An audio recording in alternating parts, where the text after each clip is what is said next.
Right now, we are staying on top of developments out of Turkey and Syria after one of the strongest earthquakes in more than 100 years.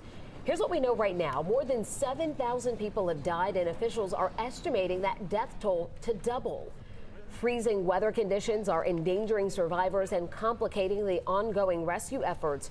And while this is already devastating, relief agencies are already concerned because the quakes hit an area where more than 4 million people were already relying on humanitarian assistance in northern Syria following years of civil war and conflict.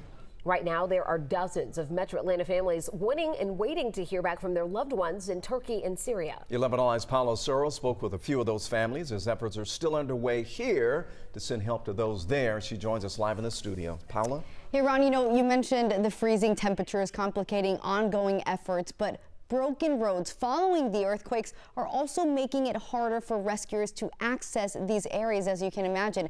And 2 Turkish men living in Atlanta told me they wish they could be there in person to help, but know the best help they can give is encouraging people here to donate. Time is very important, right? Think of somebody breathing underneath and looking for help. And to get them help, time is ticking.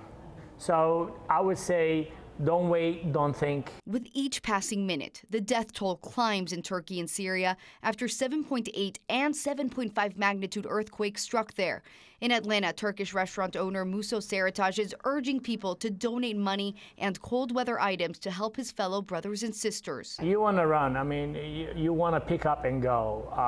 And then when you bring your senses in, what is most effective, right? And when you analyze what's most effective, I think most effective is that those who are in the ground helping.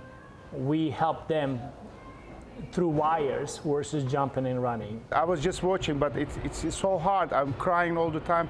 It's just so definitely is really sad, you know. Restaurant owner Fevzi Karabut says while his family in Turkey was not injured, he says his friends' families were not so fortunate. He just posted this morning his cousin died and his kids died, like 4 or 5 of them.